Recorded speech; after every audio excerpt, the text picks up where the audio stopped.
ബിസിനസ്സിലോ വയ്യാഞ്ഞിട്ടല്ല. ഈ ഇഷ്യൂവിന്റെ പേരിൽ തന്നെ ശിക്ഷിച്ചാൽ അതൊരു കോൺട്രവേഴ്സി ആവും, മന്ത്രിയുടെ പ്രതിച്ഛായ ബാധിക്കും. അതുകൊണ്ട് നാട്ടുകാരെ ഭയന്ന് മന്ത്രി തന്നെ വിളിച്ചു പറഞ്ഞത് നടപടിയൊന്നും എടുക്കേണ്ടെന്ന്. ഓ, അങ്ങേരുടെ ഒരു ദയ. പക്ഷേ ട്രാഫിക്കിൽ തുടരാൻ കമ്മീഷണർ സമ്മതിക്കില്ല. നിന്നെ സ്പെഷ്യൽ ബ്രാഞ്ചിലേക്ക് മാറ്റി. എന്നെ അവിടെ തളച്ചിടാനാ? കാണാം.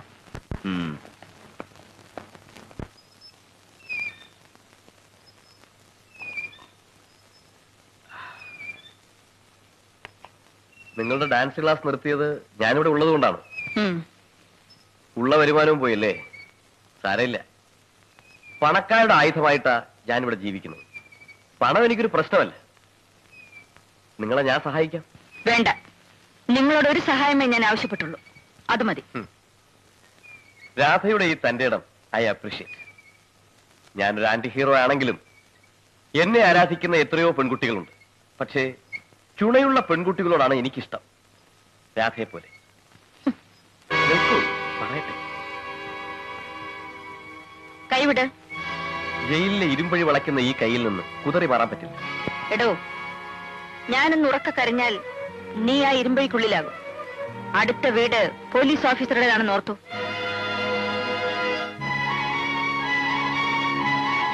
വിടന്നെ. തന്റെ എല്ലാ നീതിത്തരങ്ങളും അറിഞ്ഞുകൊണ്ട് എന്തിനാണ് ഇവിടെ താമസിപ്പിച്ചെന്ന് ആവർത്തിച്ച് പറയണ്ടല്ലോ. ആ ലക്ഷ്യം നേടാതെ ഈ ശരീരവും മനസ്സും തൊട്ടശുദ്ധമാക്കാൻ ഒരു പുരുഷനെയും ഞാൻ അനുവദിക്കില്ല. എന്റെ വ്രതമാണത്. മേലിൽ എന്നെ തൊട്ടാൽ തനിക്കൊരു കൊല കൂടി ചെയ്യേണ്ടി വരും. അല്ലെങ്കിൽ എനിക്ക്. സൂക്ഷിച്ചു.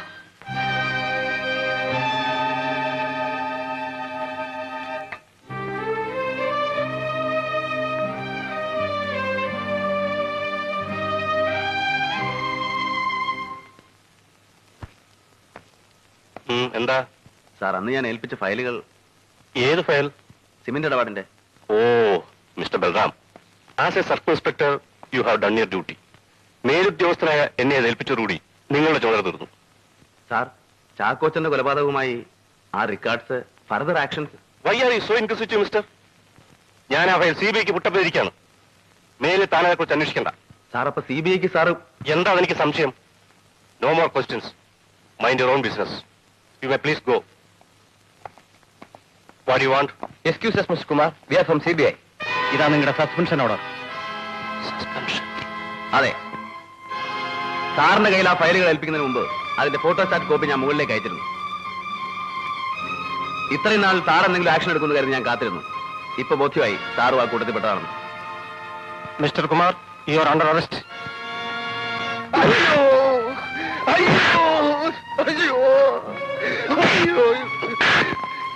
ഇനി എന്നെ ഉപദ്രവിക്കല്ലേ സാറ്? എവിടാണ് നിന്റെ കൂട്ടുകാരൻ ചന്ദ്രാജി? ചന്ദ്രാജി ഡൽഹിക്ക് പോയി. അയ്യോ,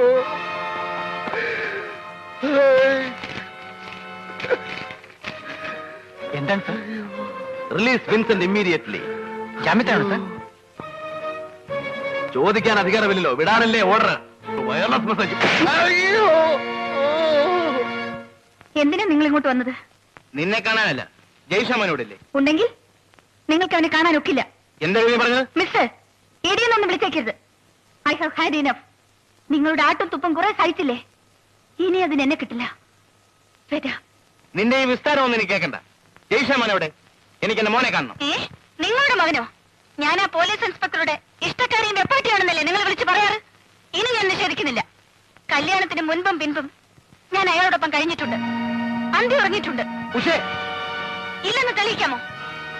ഇയാൾ വലിയ അഡ്വക്കേറ്റ് അല്ലേ, ക്രിമിനൽ ലോയർ അല്ലേ? വന്ന് വാദിക്ക്.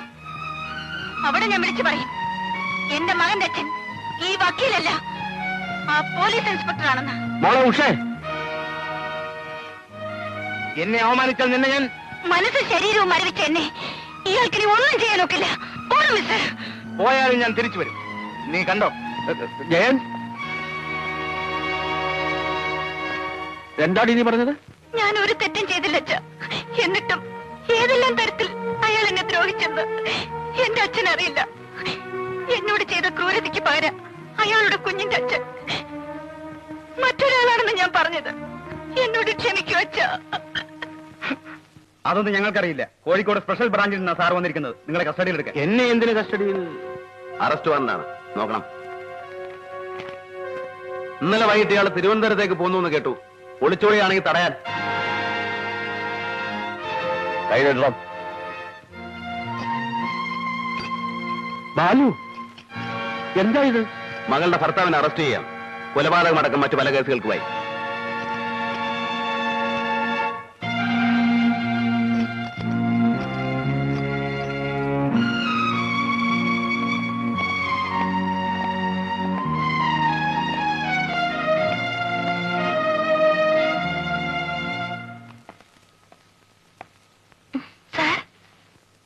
ഞാനിന്ന് കാലത്താ തിരുവനന്തപുരത്ത് നിന്ന് എത്തിയത്. ഇവിടേക്ക് വിളിച്ചപ്പോ നീ ഏതോ ഡോക്ടറെ കാണാൻ പോയിരിക്കാന്ന് എന്റെ അനിയത്തി പറഞ്ഞു. നിനക്ക് എന്താ അസുഖം? ഓ, സാധാരണ സ്ത്രീകൾക്കുണ്ടാകുന്ന അസുഖം. എന്റെ കാര്യത്തിൽ ഒരു വ്യത്യാസം. എനിക്ക് ആ രോഗം വരാൻ വിവാഹം കഴിക്കേണ്ടി വന്നില്ല. അപ്പൊ നീ പ്രഗ്നന്റ് ആണോ? അബോർഷന് വേണ്ടിയാണോ ഡോക്ടറെ കാണാൻ പോയത്? അല്ല. പിന്നെ ശുശ്രൂഷയ്ക്കോ? ആരാണ് ഇതിന്റെ തന്ത? ആർക്കു വേണമെങ്കിലും ആവാം. സാറിന്റെ പേര് പറയട്ടെ? പേടിക്കണ്ട, എന്റെ കുഞ്ഞിനതിന്റെ അമ്മ മതി സാർ. എത്ര കഷ്ടപ്പെട്ടാലും ഞാനതിനെ വളർത്തും. ഈ പാവം പെണ്ണിന്റെ മോഹാണിതെന്ന് വെച്ചോളൂ. നാട്ടുകാർക്കാണ് കഷ്ടപ്പാട്. തന്തയില്ലാതെ ജനിക്കുന്ന ഈ വക ജന്തുക്കളെല്ലാം ക്രിമിനൽസ് ആയിട്ടാ വളരുക. സാർ അരുത്, എന്നെ അധിക്ഷേപിച്ചോളൂ, ശിക്ഷിച്ചോളൂ. ഞാൻ സഹിക്കും.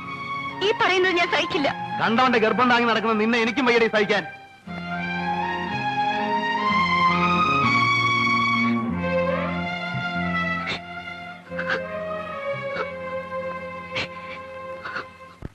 തിരുവനന്തപുരത്ത് നിന്ന് കാലത്ത് എത്തുകൊണ്ട് നേരെ പോയത് ആ വീട്ടിലേക്കല്ലേ? നീ ഏത് വേശ്യയുടെ വീട്ടിൽ പോകുന്നതിൽ എനിക്ക് വിരോധമില്ല. ഈ സീതയുടെ വീട്ടിൽ വീഴുന്നേ ഞാൻ പറഞ്ഞോളൂ. നീ എന്തറിഞ്ഞാടാ ഈ പറയുന്നേ? എടാ, നമ്മളെല്ലാം കള്ളു കുടിക്കുന്നവരാ. അതിന് മാത്ത കഴുത്തിൽ കെട്ടി നടക്കണോ? നിന്റെ ഈ ചൊറിഞ്ഞ വർത്തമാനം നിർത്ത്. നീ ഉദ്ദേശിക്കുന്ന തരത്തിലുള്ള ഒരു പുല്ലും എനിക്ക് അവളോടില്ല. കഴിഞ്ഞ 6 മാസമായി ഞാൻ പലരെ കൊണ്ട് വിളിപ്പിച്ചു നിന്റെ സീതയെ. എനിക്ക് വേണ്ടിയല്ല, സത്യമറിയാൻ. എന്നിട്ട് അവൾ വന്നില്ല. ആ തൊഴിൽ നിർത്തിയെന്ന്. ആരാണ് ഇതിന്റെ തന്ത? ആർക്കു വേണമെങ്കിലും ആവാം. സാറിന്റെ പേര് പറയട്ടെ? ഉള്ളതാണോ നീ പറയുന്നത്? വാശി കൂടിയപ്പോൾ 1000 വരെ അവളുടെ മുന്നിൽ വെച്ച് കൊടുത്തിട്ടും അവൾക്ക് വേണ്ടെന്ന്. രക്ഷകനായിട്ട് താനുണ്ടല്ലോ. ഞാൻ അറിഞ്ഞില്ല. ഇനിയെങ്കിലും ആ ബന്ധം ഉപേക്ഷിക്കും. കൊള്ളില്ല ബാലു. എനിക്കൊരു തെറ്റുപറ്റി അലക്സ്.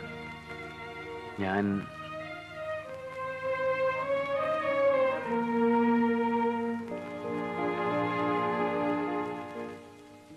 എന്താ ഇത്? മുമ്പ് നീ ആവശ്യപ്പെട്ടതാണ് സാരി.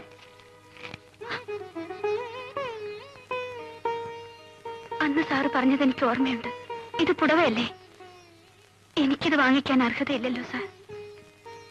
സീതയ്ക്ക് ഇഷ്ടമാണെങ്കിൽ എനിക്ക് ആരോടും അന്വേഷിക്കാനൊന്നുമില്ല. നിന്നെ ഞാൻ കല്യാണം കഴിക്കും, ഇന്ന് തന്നെ. അരുത് സാർ, ഞാൻ പഠിച്ചവളാണ്. സാറിന് എന്നെ കൊണ്ട് ദുഷ്പേരുണ്ടാവരുത്. വേണ്ട സാർ. സീതേ, സാർ എപ്പോ വിളിച്ചാലും ഞാൻ വരും. ഏത് നേരത്തായാലും എവിടേക്കായാലും. അതിനൊരു ഭാര്യയുടെ പദവി എനിക്ക് വേണ്ട സാർ. സീതയ്ക്ക് ഒരു ഭർത്താവിന്റെ ആവശ്യമില്ലായിരിക്കാം. നിന്റെ കുഞ്ഞിനൊരു അച്ഛന് വേണ്ടേ? അത് ഞാനല്ലെന്ന് നിനക്ക് പറയാമോ? പറയൂ. ആ കുട്ടിയുടെ അച്ഛൻ ഞാനല്ലേ? സാർ, ഇത് വാങ്ങിക്കും.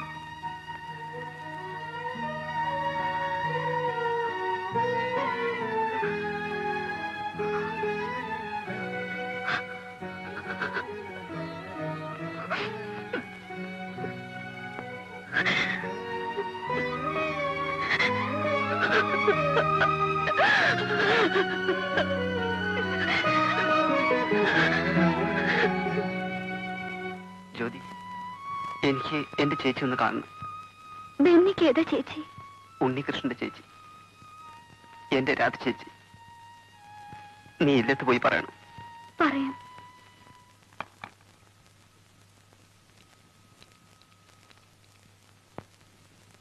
ഹലോ.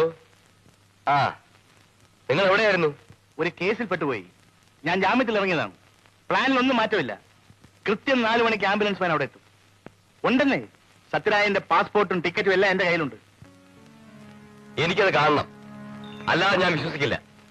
നിങ്ങൾ ഇങ്ങോട്ട് വരൂ. അത് സംശയത്തിനിടയാക്കും. നിങ്ങൾ രാധയെ ഇങ്ങോട്ട് അയക്കും. ഞാൻ കൊടുത്തുവിടാം. അതെ, പെട്ടെന്ന് അയക്കണം. ശരി. മംഗലാപുരത്തുള്ള എന്റെ കൂട്ടുകാരൻ വിളിച്ചിരുന്നു. അവൻ റെക്കോർഡ്സ് എല്ലാം എന്റെ കയ്യിലേ തരും. ആളെ അയച്ചിട്ട് അവന് വിശ്വാസമില്ല. എനിക്ക് ഇന്ന് തന്നെ അവനെ കാണാൻ പോകണം. ഇവിടെ നിന്ന് എങ്ങനെ പോകും? പറയാം. നിങ്ങളുടെ അമ്മയെ ആശുപത്രി കൊണ്ടുപോകുന്ന പോലെ ഇവിടെ ഒന്നൊരു ആംബുലൻസിൽ എന്നെ കൊണ്ടുപോകണം. വേണ്ട ഏർപ്പാടെല്ലാം ഞാൻ ചെയ്തിട്ടുണ്ട്. നിങ്ങൾ ഉടനെ വക്കീലെ ചെന്ന് കാണണം. എന്തിനാ? വെറുതെ അല്ല ഞാൻ നിങ്ങളെ സഹായിക്കുന്നത്. മംഗലാപുരത്തുള്ള എന്റെ കൂട്ടുകാരന് പണം കൊടുക്കണം.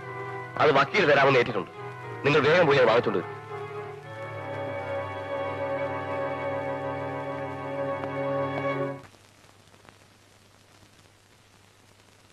രാധേ, നമ്മുടെ ബെന്നി ഹോസ്പിറ്റലാണ്. ഒരു ബൈക്ക് ആക്സിഡന്റിൽ. അവനെ നിന്നെ ഒന്ന് കാണണമെന്ന്. ഇപ്പോഴാണോ തോന്നിയത്? ഉണ്ണി പോയ പിന്നെ ഇതേവരെ അവനിങ്ങോട്ട് കടന്നില്ലല്ലോ.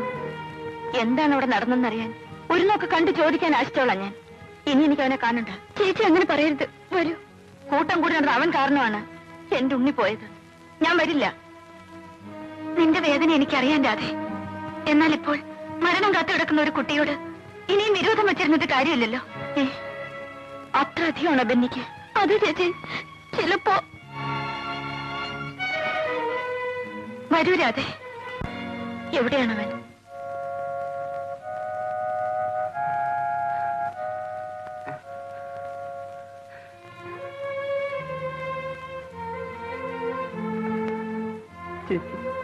ഇപ്പൊ എങ്ങനെയുണ്ട്?